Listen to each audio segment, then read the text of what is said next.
Welcome to this podcast, Holistic Creators, where we share our unique and universal stories about shaping the future for the 4Ps: people, planet, purpose, and profit. My name is Swanette. I'm a mental coach and your host of this show. My intention for this show is to inspire you on your paths to a holistic future. So welcome. Hello and welcome to my podcast, Holistic Creators. My name is Swanette and I'm your host. Today my guest is Suzanne Harper, founder of the vegan and sustainable women's shoes label, A Perfect Jane.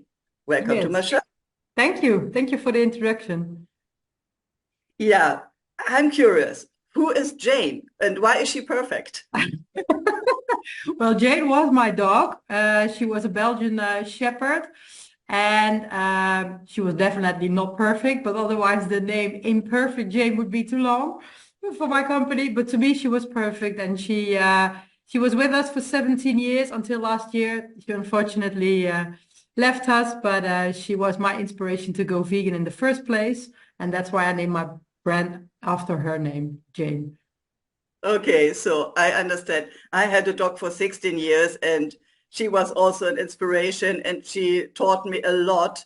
And yeah, she left with 16 years and she was part of my life, like an incredible dog. Not perfect, but almost. Same for me. Yeah.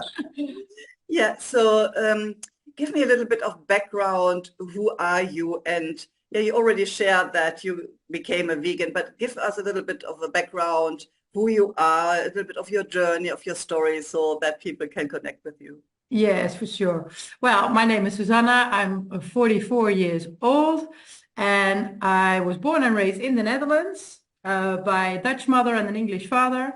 Nowadays, I don't live there anymore. I left Holland and I live in Ibiza right now, just because of the rain, not because of the country, but I like a bit more sun in my life. And yeah, my journey like towards veganism, it's been a long journey actually, because I haven't been born and raised vegan.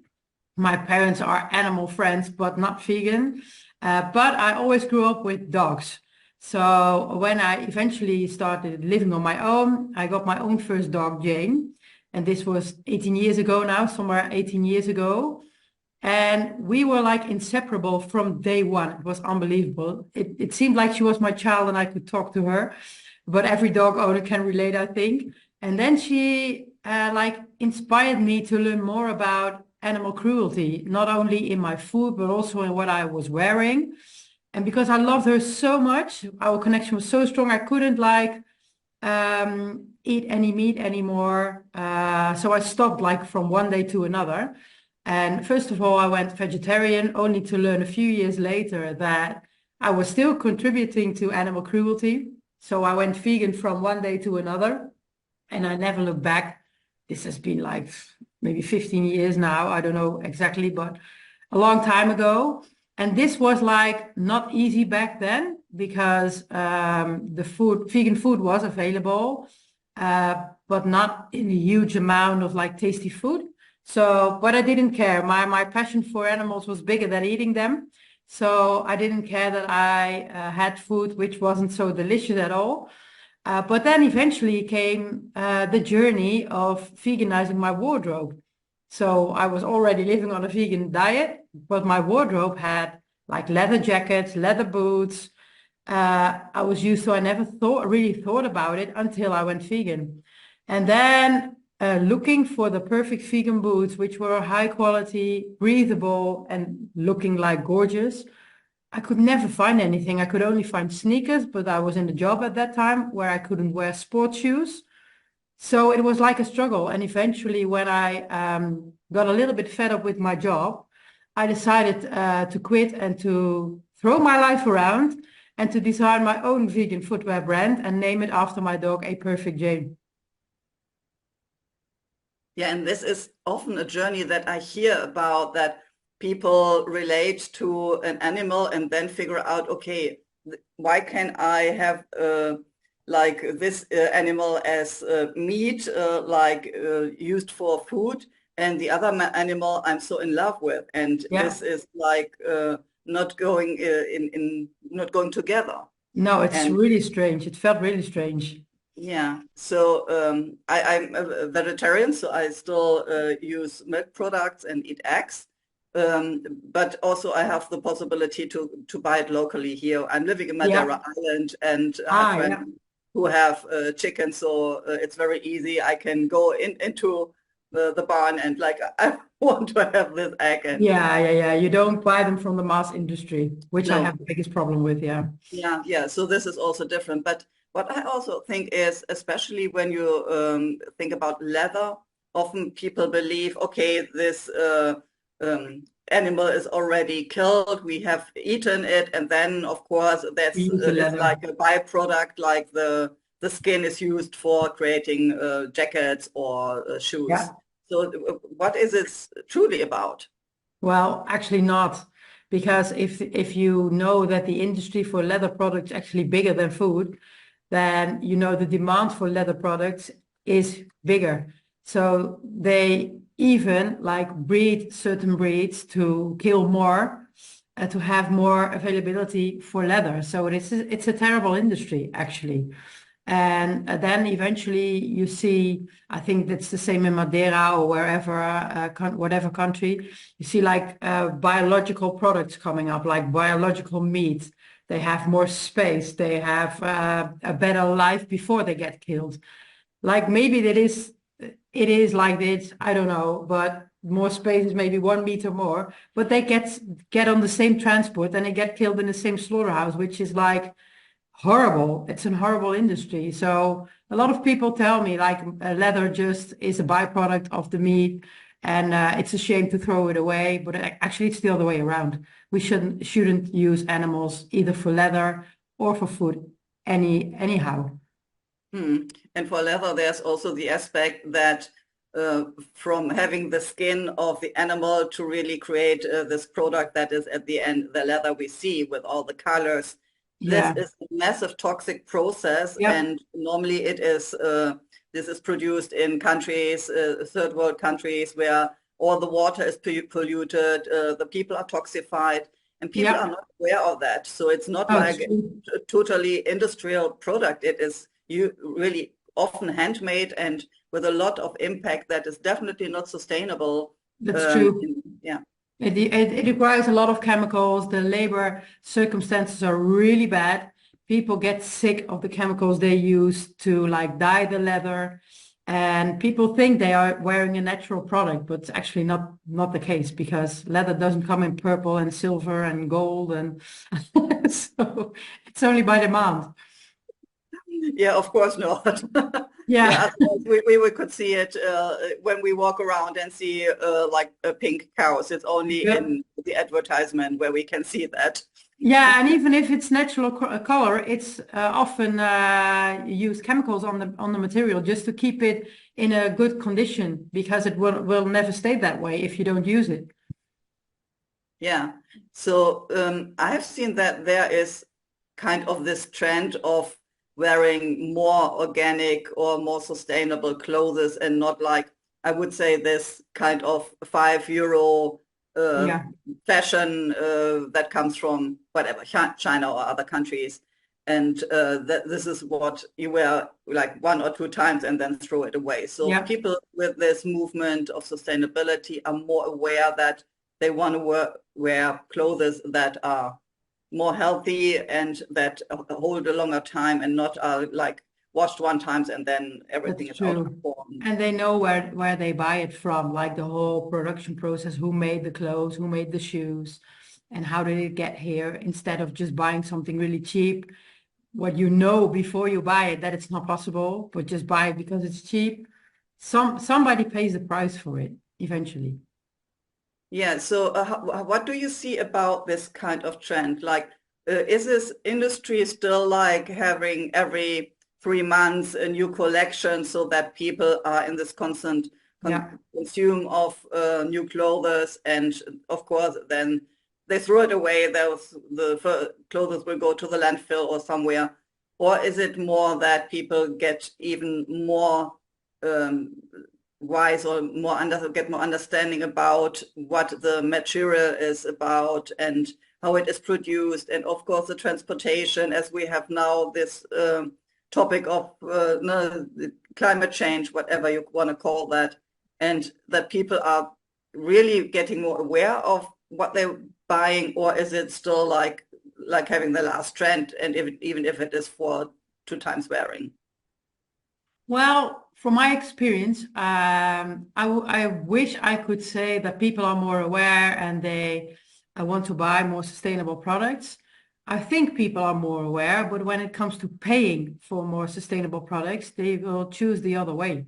So I feel, and I think I'm not the only one because I have a lot of contact in the industry, of course, and people who are owners of sustainable brands are kind of struggling with this because when you like, for example, make, in my case, vegan boots made of apple leather, this is like a material which is not coming from China, it's coming from Italy.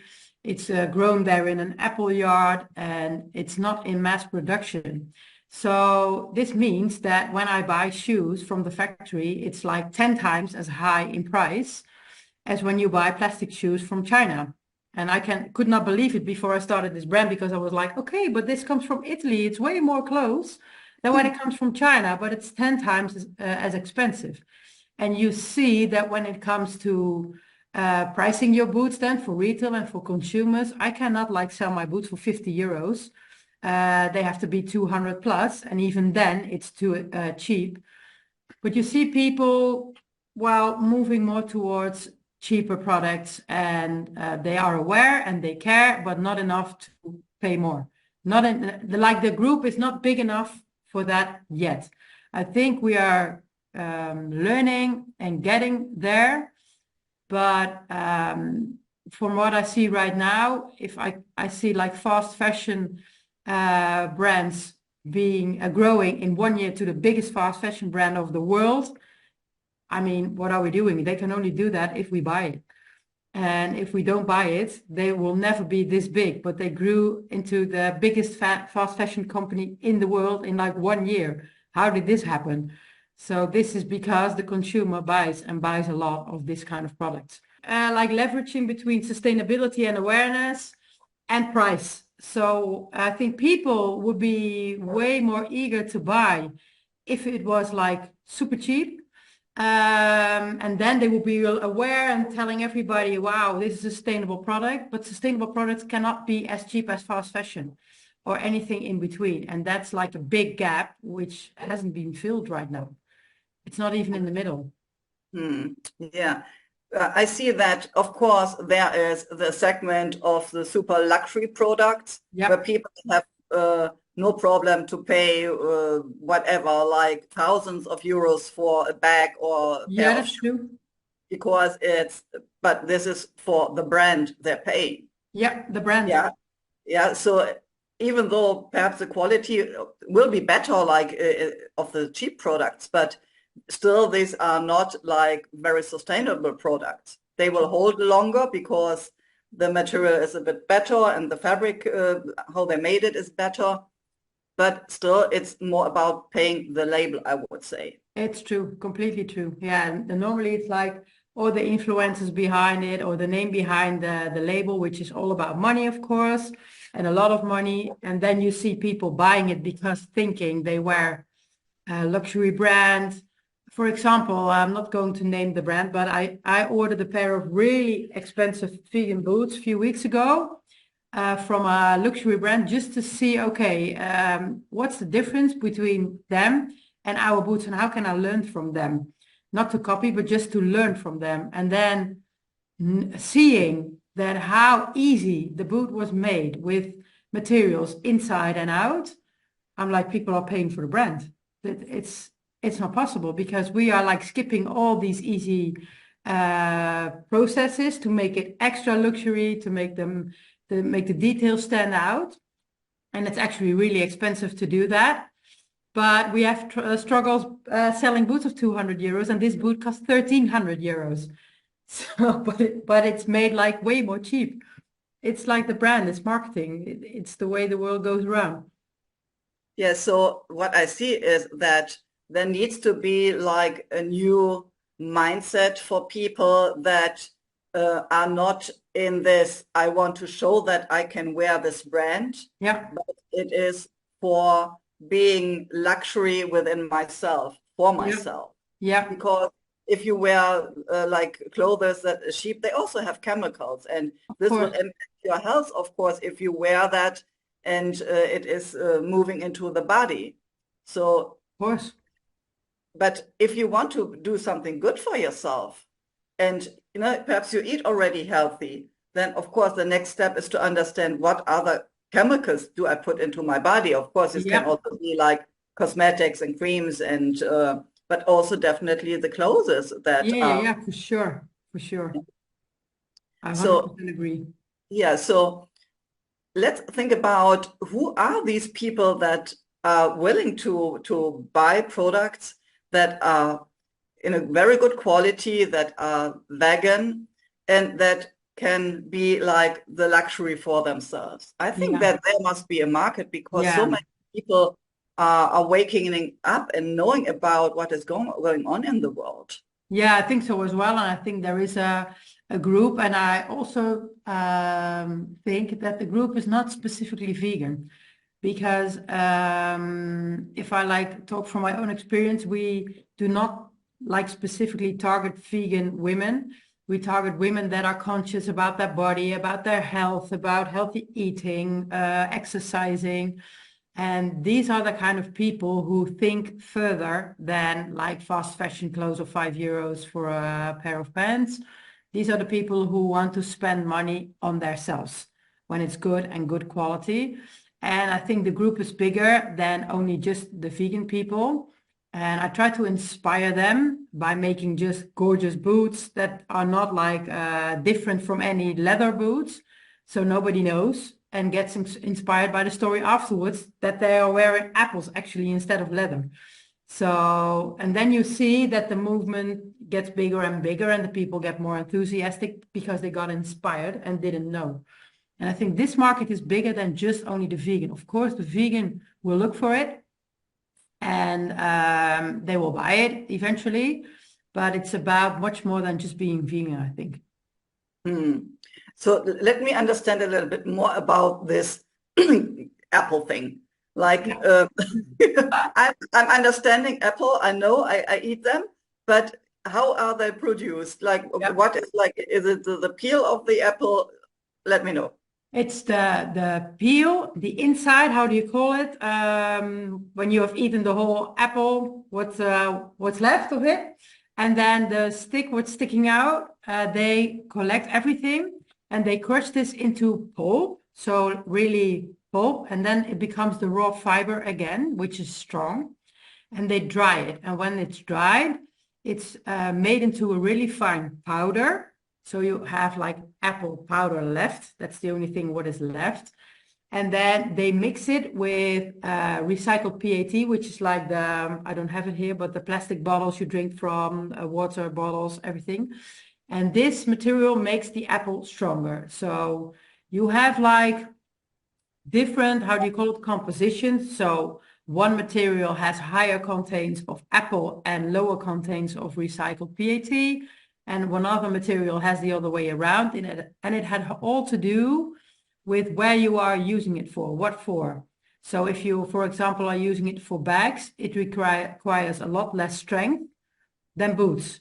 And boots have to be lasted in a machine. It's a lot of strength, a lot of heating, which requires more strength of the material and has more recycled PET in it than, for example, a bag or a book cover or anything. So they mix it, and yeah, depending on what kind of product it's going to use, you choose which material fits. And how did you find them? Did you made a research? Okay, you want to find a vegan leather, and what is in the market? Because I wouldn't know. How did you find them? That was a really, really, really difficult process, of course, because when I started my brand, I wanted to do differently. But I started working with a factory in the middle of Corona who never made any vegan boots. So the only thing they knew about vegan was the plastic leather, which you can buy everywhere and is really cheap. And they made my first samples in that material, which I, of course, was not happy about because it was really shiny. It looked also cheap.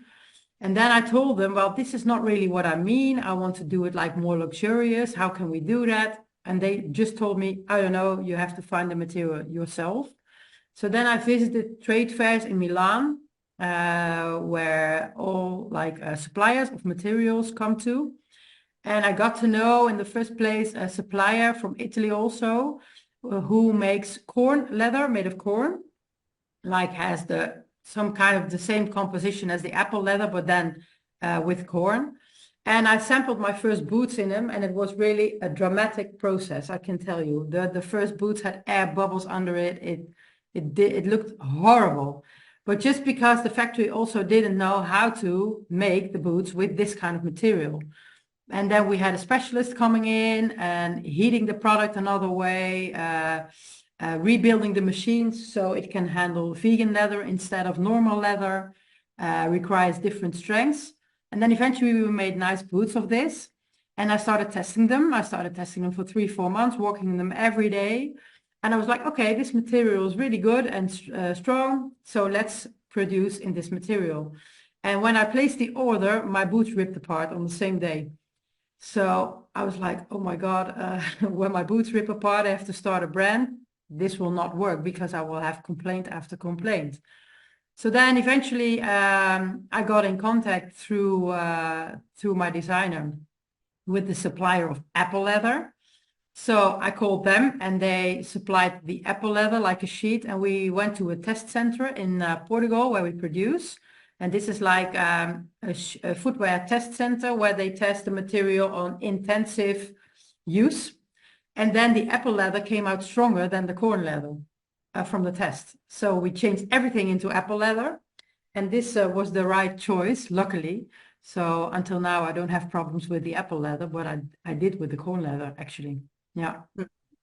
Okay, this sounds very interesting. And of course, if never this is done before, you have to test it and figure out, okay, this is an idea, creating a prototype, wearing it, and then figuring out, oh no, this is not working, trying again. Yeah. And now you have this apple leather in different colors, like people can choose, like if they want to have cream or gold or pink or whatever. Yeah, it's actually available in a lot of colors, and I can eventually also produce an own color if I would like to. I didn't do that because of the high investment that it requires, but you can choose from a lot of colors. There are a lot of colors there to choose from, like metallic ones and also pink, black, white, green. Everything you can think of is available in the apple leather, depending on the material you choose. Yeah. Yeah, and is there like one boot, or do you have different kind of shapes, or is there a variety not only in colors but also in shapes? Yeah, that's a very good question actually, because we started on one shape and it's called a last in footwear industry. And this we did this because of the investment, of course. Every last has an investment. And we started on one last just to see, okay, can we launch the brand? Will it sell well? And how will we do? And then we saw that the last was doing really well, this shape, which we have on the Western boots with a higher heel. And when this went okay, then we launched a second one, the second style with a lower heel. And this is also going well. So now for the new collection, we are launching 3 new styles. So a stiletto heel, a loafer, and a biker boot on a low heel, which is completely different from what we have done before. But this all requires a high investment. So that's the reason that I did not start with like 10 different styles, but only one to see, okay, what's the brand going towards and is it viable or not? Okay, so this means that I could have like my basic collection with your shoes, for example. Like I will not have the stilettos because Madeira is like always steep up and down. So perhaps, yeah, perhaps I can walk from the car to the restaurant, but that's it. Yeah. I don't have stilettos here anymore. But of course, if people want to wear them on the red carpet, then you need stilettos. Of course, yeah, of course, because I'm working with a Hollywood showroom right now, and they are all like styling people for red carpets, and you see that stilettos are really popular, and Western boots, it's like a different segment. It is.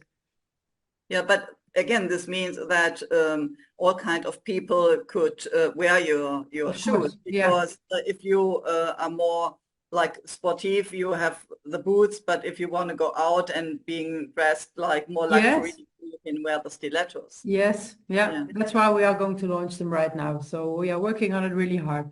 Yeah. So have you been on different shows already, like in Paris or London or somewhere?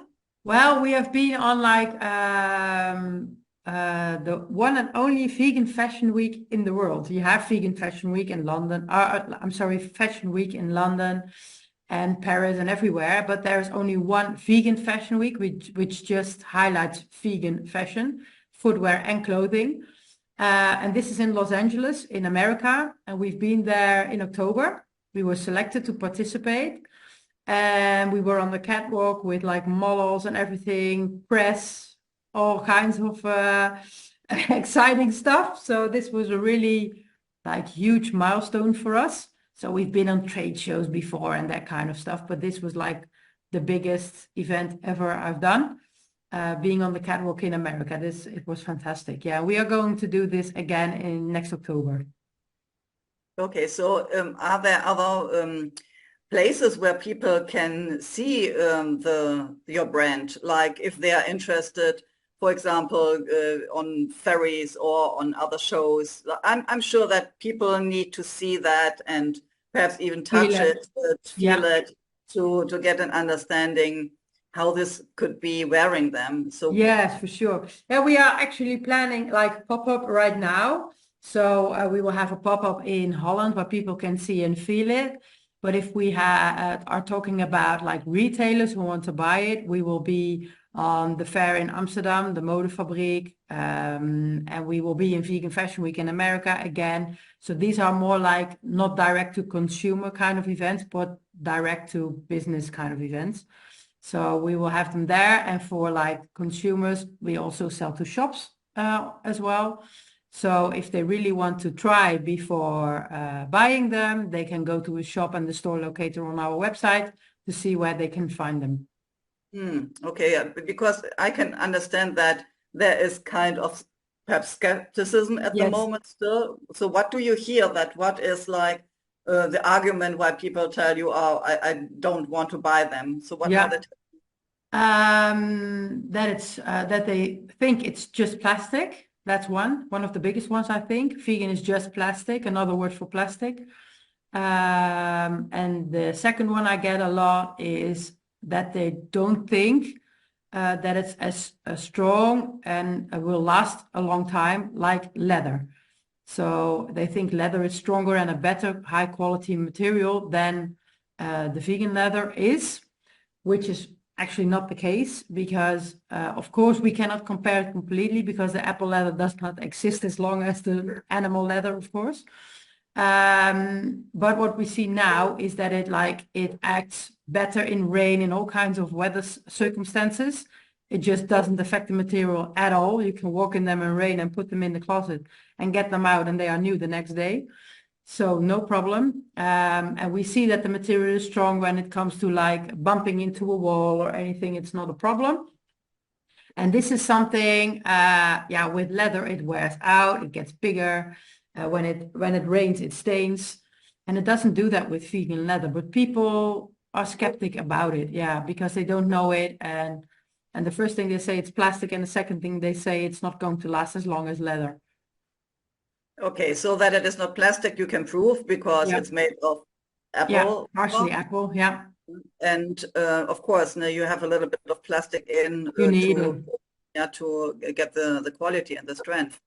And but about lasting, if you have like shoes made of plastic that are so-called vegan, they will not last at all. So no, yeah, it's so But the same with leather boots. Sometimes I get questions of people, well, will it last a lifetime? I'm like, I don't know, because it hasn't been on the market for hundreds of years. That's one. And two, who wears their shoes a lifetime? I mean, even leather boots, you will not wear it from 20 until 70 or something like that. You will buy new ones or don't look at them anymore. So you'll never know. It's like a question which is practically not done. Yeah, my grandmother, I thought, had her shoes for a lifetime. I know that she had some pair of shoes that Yeah, were the good ones, and they were like wearing for Christmas and birthday exactly. parties, and I'm sure that she wear them for her lifetime. But despite of that, I don't know anybody. No, me neither, me neither. And then you have to wear them every day and compare them to other ones. It's just not possible. So I always laugh a little bit about those questions because I'm like, yeah, I don't know. Did you ever wear one boot every day all your life? And tell me that it's stronger than another one. It's really strange question, actually. Yeah, but it is important that people think about what they compare it to. And of Yes, course, if you compare it to a pair of high quality leather and you know that they lasted for 10 years or whatever, yes, then you can ask this question, not having in mind that it's for a lifetime, but also like, will it last really for a longer time because of the quality of this kind of exactly. leather? So perhaps you have to Exactly. break it down like, okay, for 10 years, I think it will hold like the normal period you wear perhaps your shoes and but not for a lifetime. Exactly. Yeah. Yeah. So, but if people wear these shoes, what are they telling you? So do they feel comfortable and Yep. of course feel that they have done something good wearing these shoes? What are they telling you? Yeah, that's something I'm really proud of because everybody is really enthusiastic. They are like amazed by the quality when they open the box. So this is like the look and feel of the material and also the breathability of the boots. We actually use the corn leather, which we tried outside on the inside because it doesn't require so much strength to last the inside of the boot. It just gets stitched. And we use cork insoles for the extra breathability and to like have them feel like a cushion effect underneath their feet. And this is like super breathable. It's high quality, so people are really happy with them. They can wear them without socks in summer and don't have sweaty feet at all. And then the next thing is that the outside, they are amazed about the details and high quality, but especially the number one is the comfort of the boots. And this has actually not really anything to do with the material. This is the last and the fit of the boots, of course. You can have apple leather boots with a bad fit and don't feel nice, but the comfort is really high. So we're really happy with that. Yeah, but this already sounds amazing that it is about the details that are brought together with the cork and the corn Yeah, leather. we thought of every part of the boot actually to Yeah. make them feel comfortable, to make them feel soft on the inside, to make them feel breathable, because people like to wear like Western boots in summer with the shorts or anything. And if you have like these boots and your feet start sweating and smelling, it's not really nice. But it's just not the case. It's actually impossible. So yeah. Yeah, wow. So now I can't even understand why people don't want to buy your boots. They will. It will. After this podcast, they will. So what is your vision? What so you already said that you create other styles, but what is your vision about your brand and this kind of new fashion idea? Well, my vision is actually within 5 years, I want A Perfect Jane to be the vegan brand worldwide known, like other brands you can think of. Everybody knows worldwide, like Nike or whatever, just do it slogan. We have the slogan walking on plants because all of our boots are made of apple leather. And underneath the boots, we have the green outsole, which is printed in a leaf from a tree. So you leave your green footprint everywhere you go. And I want the green footprint on the whole world, actually. So I think we are like innovative when it comes to fashionable vegan footwear and when it comes to high quality. So I want to like make this a big brand worldwide. Wow, this sounds amazing. And yeah, again, I can only support you in what you're creating, because I think that every aspect is really thought through for these shoes, and for people that are in green in the green mindset, Yes. yeah, that are already eating like healthy food. And of course, there's no need to be vegan to wear these kind of shoes, no question, even if you eat meat, but you Yeah, think it's about well. that you want to change your impact, then already this is one step. And it starts always like a movement, and like people start becoming vegetarian more and more. And then they think, okay, I still have this impact with eating milk and drinking milk and eating cheese or whatever. And now it's okay, I want to change this, and I want to change my clothes. I think Yeah, about a lot of people thinking about what kind of car they're driving, no yeah, question. And yeah, I don't want to state any name, but yeah, there has been such a hype, and it has been pushed, of course, a lot by the governments as well. But yeah, for them, it's totally normal to not have these old cars with a lot of dust coming out and true. whatever coming Yeah, out. polluting. Yeah. So this is already like the mindset is shifting. And I now think it as is, well. yeah, so it is only one next step to think about, okay, what it is that I'm wearing, what it is that I'm putting on my skin. And if Yeah, you boots without socks, like, of course, all the toxic substances that would be in leather shoes or other plastic shoes will come into your over your yeah, skin, your true. body. And if you have like only plants, yeah, so what can happen? Yeah, and it's like I want to show that it can be easy. You don't have to search like for hours or days on the website. It can be easy to change your lifestyle in this split second, because you don't need to make it really hard when it's so easy accessible. Actually, even in clothing, you have organic cotton clothing everywhere. Also sportswear made of plants. It's like the new material, so it's just not difficult anymore to change. Yeah, yeah. So you said people can buy them in shops already. Yeah.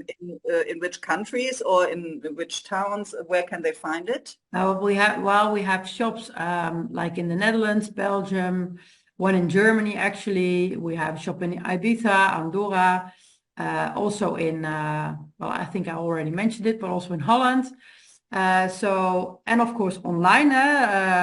My business is mostly online, so I sell to retailers, but A Perfect Jane is online as well, and we ship worldwide for free. So you can always order online, and if you want to look at the shop near you, you can see the store locator on the website to see if there's one near you as well. Yeah, but you So can what? find shops. Yeah. So what is the URL for the online shop? It's www.aperfectjane.com. Okay, so it's like the name of your dog, the Perfect Jane. Yes, .com. .com. Yeah.